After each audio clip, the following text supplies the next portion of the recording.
Hello learners, welcome you all on our YouTube channel Success with Economics. One day one concept series में हम आज करेंगे relation between MPC and MPS, APC and APS.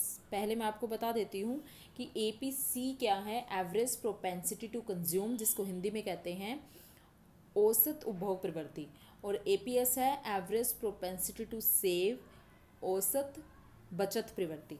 ठीक है, इन दोनों का relation देखेंगे। फिर हम देखेंगे relation between MPC and MPS. MPC क्या है, सीमांत उपभोग प्रवृत्ति, और एमपीएस क्या है, सीमांत बचत प्रवृत्ति। ठीक है, तो average APC average per unit को दिखाता है और marginal extra one additional unit को दिखाता है। ठीक है, तो और थोड़ा सा इसको डीपली हम समझने की कोशिश करते हैं। APC plus APS. अब देखिए एपीसी का फॉर्मूला क्या है, एवरेज प्रोपेंसिटी टू कंज्यूम। मैंने अभी कहा आपको कंजप्शन और इनकम का रेशो होता है ये। ठीक है, उपभोग और इनकम का अनुपात, कि इतनी इनकम है तो उस पर हम कितना उपभोग कर रहे हैं। ठीक है, और एपीएस क्या होता है, बचत और इनकम का अनुपात। ठीक है, पहले हम एपीसी और एपीएस का ही रिलेशन देखेंगे। अब मैं अगर कहूँ आपको एपीसी प्लस एपीएस, तो एपीसी की वैल्यू है C upon Y, plus APS की वैल्यू है एस अपॉन वाई। अगर मैं इनका एलसीएम कर दूं, C upon Y plus S upon Y, अगर मैं इन दोनों का एलसीएम करूं तो आ जाएगा वाई नीचे और ऊपर आ जाएगा सी प्लस एस। ठीक है, और इनकम को हम क्या करते हैं, या तो कंज्यूम करते हैं या तो सेव करते हैं। तो सी प्लस एस भी किसके इक्वल है, इनकम के। तो इसकी जगह मैं यहाँ पर क्या लिख सकती हूँ, वाई, और नीचे क्या दे रखा है, वाई। अगर इन दोनों को हम कट कर देते हैं तो कितना आंसर आ गया, 1। इसका मतलब एपीसी प्लस एपीएस किसके इक्वल है, 1 के इक्वल है। ठीक है, तो ये क्या आया, एपीसी एंड एपीएस दोनों ही किसके इक्वल हैं, A P C plus A P S is equal to 1। अगर मैं कहूँ ए पी सी की वैल्यू निकालनी है, सिर्फ A P C is equal to 1 में से हम क्या करेंगे, ए पी एस को माइनस कर देंगे। और अगर मैं कहूँ ए पी एस की वैल्यू निकालनी है तो इस 1 में से हम ए पी सी को माइनस कर देंगे।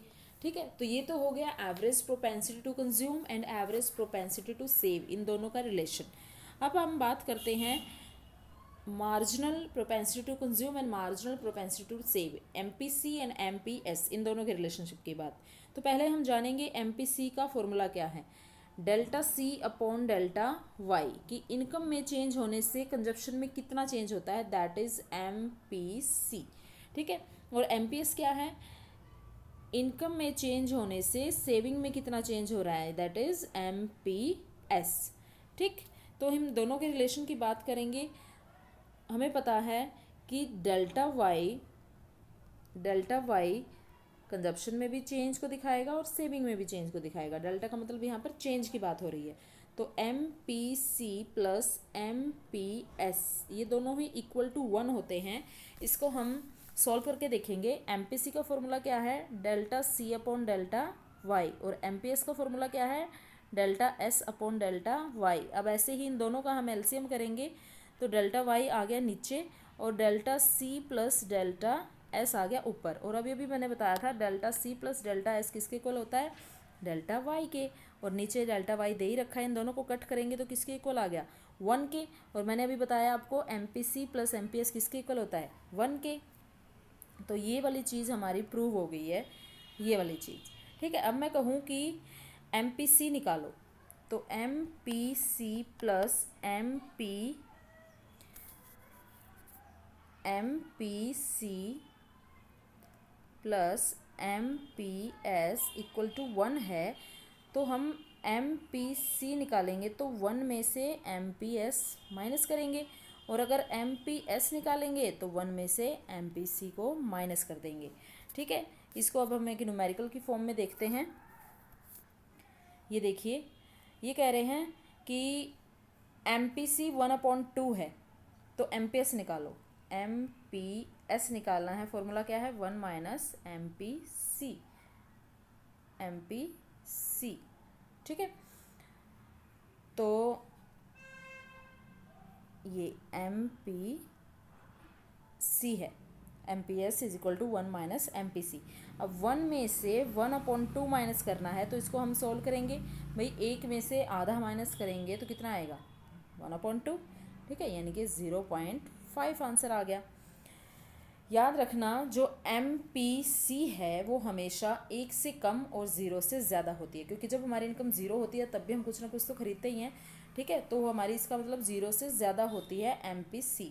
और 1 से कम का मतलब क्या है कि जब हमारे पास इनकम आने लग जाती है तो हम सारी की सारी इनकम तो अपनी आवश्यकताएं पूरी होने के बाद अपनी सारी इनकम हम खर्च नहीं करते, कुछ ना कुछ बचा के रखते हैं। इसलिए MPC हमेशा 0 से ज़्यादा, 0 से ज़्यादा और 1 से कम होती है। तो इसको हम अगर न्यूमेरिकली फॉर्म में लिखें तो कैसे लिखेंगे, MPC 0 से ज़्यादा और 1 से कम। ठीक है, MPC हमेशा 0 और 1 के बीच में लाई करती है। आई होप आपको ये relation MPC and MPS, APC and APS का बिल्कुल क्लियर है। कोई भी न्यूमेरिकल आ जाए, अगर आपने ये सारा सॉल्व करके देख रखा है तो आप सिर्फ वैल्यू पुट करेंगे और आंसर निकाल देंगे। आई होप आपको ये वीडियो बिल्कुल समझ आई है। Please like and share this video. Thank you very much.